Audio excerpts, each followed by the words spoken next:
Reversal patterns को आप reversal signal या फिर रिवर्सल इंडिकेटर्स भी कह सकते हो।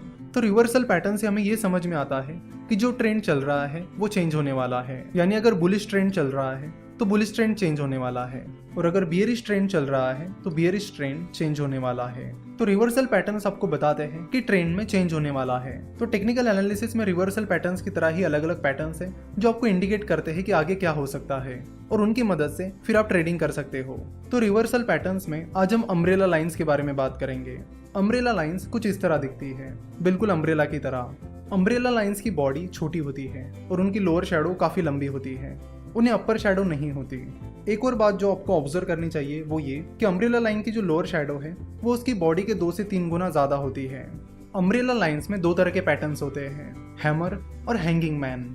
अगर कोई अम्ब्रेला लाइन डाउन ट्रेंड के दौरान आती है तो उसे हैमर कहते हैं, और अगर कोई अम्ब्रेला लाइन अप ट्रेंड के दौरान आती है तो उसे हैंगिंग मैन कहते हैं। अम्ब्रेला लाइंस की खास बात यह है कि इनमें कलर मैटर नहीं करता कि वो ग्रीन कैंडल है या रेड कैंडल है। इसमें मेनली ये मैटर करता है कि वो अम्ब्रेला लाइन किस ट्रेंड के दौरान आई है। चलो तो शुरुआत करते हैं हैमर से, और हैमर को डिटेल में समझते हैं।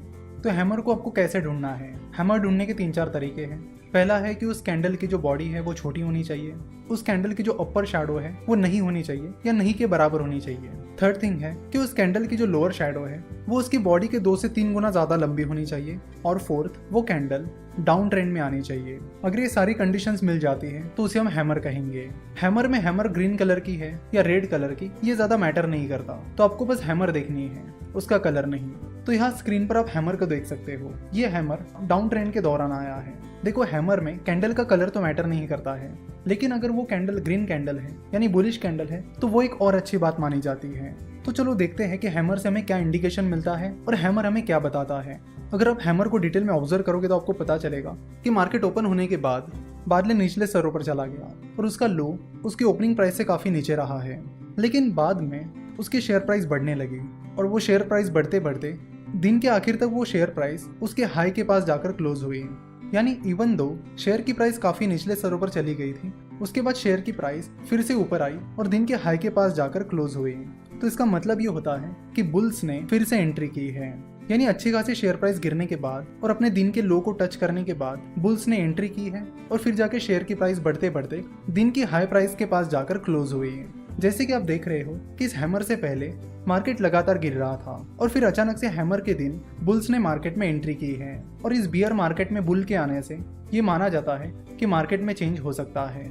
इसलिए हैमर को रिवर्सल पैटर्न कहा जाता है, क्योंकि हैमर आने के बाद शेयर की प्राइस के पैटर्न में चेंज आ सकता है, और यहाँ पर ट्रेडर्स बाइंग अपॉर्चुनिटीज ढूंढ सकते हैं। ट्रेडर्स यहाँ से एक्सपेक्ट कर सकते हैं कि हैमर के बाद बुल फिर से मार्केट में एंट्री कर सकते हैं, जिसके बाद शेयर प्राइस बढ़ सकती है। देखो, आपको हैमर के पैटर्न की तरह अलग अलग कैंडल्स दिख सकती है, जैसे कि आप यहाँ पर देख सकते हो, लेकिन ये हैमर नहीं हो सकती, क्योंकि इसमें हैमर की जो लोअर शैडो है वो उसकी बॉडी से 2 से 3 गुना बड़ी नहीं है। तो ये कंडीशन आप हमेशा याद रखिए कि हैमर की लोअर शैडो उसकी बॉडी से 2 से 3 गुना ज्यादा बड़ी होती है। तो हैमर हमें क्या इंडिकेट करता है? हैमर हमें इंडिकेट करता है कि आप उस शेयर को खरीद सकते हो, आप मार्केट में पोजीशन ले सकते हो। जिस दिन आपको हैमर बनता हुआ दिख रहा है आप उस दिन भी मार्केट में एंट्री ले सकते हो और उस शेयर को खरीद सकते हो, लेकिन ये चीज रिस्की हो सकती है। साथ ही दूसरी चीज आप ये कर सकते हो कि जिस दिन हैमर फॉर्म हुआ है उसके अगले दिन आप उस शेयर को खरीद सकते हो। चाहे आप जिस दिन हैमर फॉर्म हुआ है उस दिन उस शेयर को खरीद रहे हो या फिर नेक्स्ट डे उस शेयर को खरीद रहे हो, तो दोनों भी वक्त आपको एक चीज का ध्यान रखना होगा कि आपको स्टॉप लॉस जरूर लगाना होगा, और वो स्टॉप लॉस आपका हैमर जिस दिन बना है उस दिन की जो लो प्राइस है वो रखना होगा। तो अगर आपको स्टॉप लॉस क्या होता है ये पता नहीं है तो आपको बता दूं कि स्टॉप लॉस आपके लॉस को लिमिट करने में हेल्प करता है। जैसे कि मान लीजिए आपने 100 रुपीज में कोई शेयर खरीद लिया है और आपने 98 रुपीज का स्टॉप लॉस लगा दिया है, तो जैसे ही शेयर प्राइस गिरने लगेगी और 98 रुपीज तक पहुंच जाएगी आपके शेयर्स ऑटोमेटिकली सेल हो जाएंगे। तो आगे चलकर अगर वो शेयर 98 रुपीज से भी नीचे चला जाता है तो भी आपको उससे फर्क नहीं पड़ेगा, क्योंकि आपके शेयर्स बिक चुके हैं और आपको 2 रुपए पर शेयर का लॉस हुआ है। तो स्टॉप लॉस आपको लॉसेस को लिमिट करने में हेल्प करता है, और ट्रेडिंग करते वक्त स्टॉप लॉस कंपलसरी होता है, आपको स्टॉप लॉस यूज करना ही करना है। मान लेते कि जिस दिन ये हैमर फॉर्म हुआ उस दिन की लो प्राइस 500 रुपीज थी, तो इसका मतलब है कि आप हैमर जिस दिन फॉर्म हुआ उस दिन उस शेयर को बाय कर रहे हो या फिर उसके अगले दिन उस शेयर को बाय कर रहे हो, तो भी आपको जो स्टॉप लॉस है वो 500 रुपीज रखना होगा, जो कि हैमर जिस दिन फॉर्म हुआ उस दिन की लो प्राइस थी।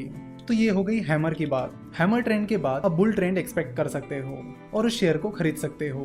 देखो कैंडलस्टिक के जो अलग अलग इंडिकेटर्स हैं वो हमें अलग अलग चीजें इंडिकेट करते हैं। तो जैसे आप धीरे धीरे सारे पैटर्न सीख जाओगे और मार्केट में ट्रेड करोगे तो आपको अपना भी कुछ एक्सपीरियंस आएगा, जिसको यूज करके आप कैंडल्स को अपने हिसाब से भी यूज कर सकते हो। जैसे कि अगर आपका एक्सपीरियंस आपको बोलता है कि जिस दिन हैमर फॉर्म हुआ है उस दिन खरीदना ज़्यादा रिस्की होता है और जिस दिन हैमर फॉर्म हुआ है उसके अगले दिन खरीदना बहुत अच्छा साबित हुआ है, तो वो स्ट्रेटेजी आप फॉलो कर सकते हो।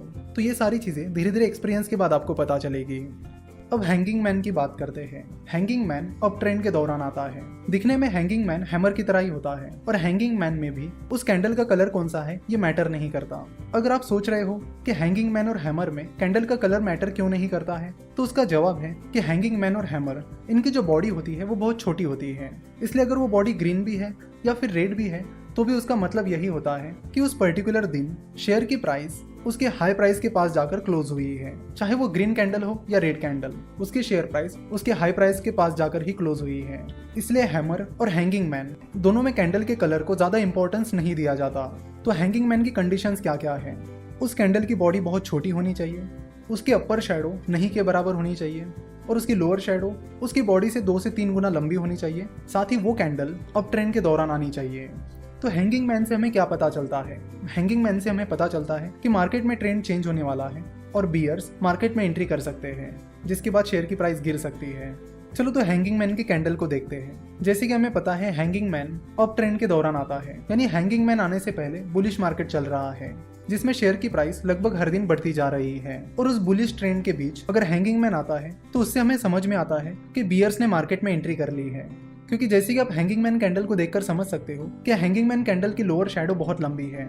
इसका मतलब है कि उस दिन बियर्स ने मार्केट में एंट्री कर ली थी, शेयर प्राइस काफी गिरी थी, लेकिन बियर्स मार्केट में वो मोमेंटम बनाए नहीं रख पाए और दिन के आखिर तक शेयर प्राइस उसके हाई प्राइस के पास जाकर क्लोज हुई। तो यहाँ पर पॉइंट आउट करने वाली चीज ये है कि उस अप ट्रेंड के बीच ये हैंगिंग मैन आ गया जिस दिन शेयर की प्राइस काफी ज्यादा गिर गई थी, यानी बियर्स ने उस दिन एंट्री कर ली थी। तो हैंगिंग मैन के बाद उस स्टॉक में सेलिंग अपॉर्चुनिटीज मिलती है, यानी हैंगिंग मैन पैटर्न के बाद आप उस स्टॉक में शॉर्ट सेलिंग कर सकते हो। अब ये शॉर्ट सेलिंग क्या होती है और कैसे काम करती है? सो जब आपको लगता है कि कोई स्टॉक गिर सकता है तब आप उसमें शॉर्ट सेलिंग करके प्रॉफिट कमा सकते हो। शॉर्ट सेलिंग में जब शेयर की प्राइस गिरती है तब आपको प्रॉफिट होता है। नॉर्मली हम देखते हैं कि जब आप शेयर खरीदते हो और उसे ऊंची प्राइस पर बेचते हो तब आपको प्रॉफिट होता है, लेकिन शॉर्ट सेलिंग में उसके उल्टा होता है, यानी जब शेयर की प्राइस गिरेगी तब आपको प्रॉफिट होगा। तो हैंगिंग मैन पैटर्न के बाद शॉर्ट सेलिंग की अपॉर्चुनिटीज तैयार होती है, क्योंकि हैंगिंग मैन पैटर्न ये इंडिकेट करता है कि वहां से आगे शेयर प्राइस गिर सकती है। तो जब हैंगिंग पैटर्न फॉर्म होता है तो उस दिन आप उस स्टॉक में शॉर्ट पोजीशन ले सकते हो या फिर आप उसके अगले दिन शॉर्ट पोजीशन ले सकते हो।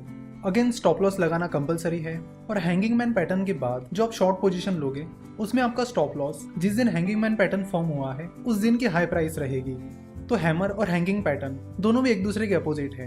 हैमर पैटर्न के बाद उस स्टॉक में बाइंग अपॉर्चुनिटीज निकल कर आती है, वही हैंगिंग मैन पैटर्न के बाद उस स्टॉक में शॉर्ट सेलिंग अपॉर्चुनिटीज निकल कर आती है। हैमर में जो स्टॉप लॉस होता है वो जिस दिन हैमर फॉर्म हुआ है उस दिन की लो प्राइस होती है, वही हैंगिंग मैन के बाद जो शॉर्ट पोजीशन आप लेते हो उसका स्टॉप लॉस जिस दिन हैंगिंग मैन फॉर्म हुआ है उस दिन की हाई प्राइस रहती है। आप अपने रिस्क कैपेसिटी के अनुसार या तो जिस दिन हैंगिंग मैन पैटर्न फॉर्म हुआ है उसी दिन शॉर्ट पोजीशन ले सकते हो या फिर उसके अगले दिन शॉर्ट पोजीशन ले सकते हो।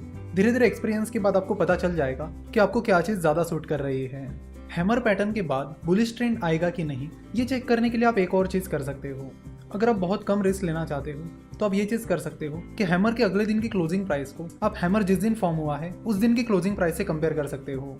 अगर हैमर जिस दिन फॉर्म हुआ है उसके अगले दिन की क्लोजिंग प्राइस हैमर के दिन की क्लोजिंग प्राइस से ज़्यादा है तो उससे हमें और एक इंडिकेशन मिलेगा कि मार्केट सही में ऊपर की ओर जा रहा है। तो इस तरह की चीज़ें भी आप कर सकते हो। सिमिलरली आप हैंगिंग मैन पैटर्न के दिन और हैंगिंग मैन पैटर्न के अगले दिन की क्लोजिंग प्राइस को कंपेयर कर सकते हो। अगर हैंगिंग मैन जिस दिन फॉर्म हुआ है उसके अगले दिन की क्लोजिंग प्राइस जिस दिन हैंगिंग मैन फॉर्म हुआ है उस दिन की क्लोजिंग प्राइस से कम है तो उससे आप पता कर सकते हो कि बेयरिश ट्रेंड सही में शुरू हो रहा है। तो इस तरह के कंफर्मेशन कॉल्स भी आप ले सकते हो। आशा करता हूँ कि आपको हैमर और हैंगिंग मैन ये दोनों भी पैटर्न अच्छे से समझ में आए होंगे।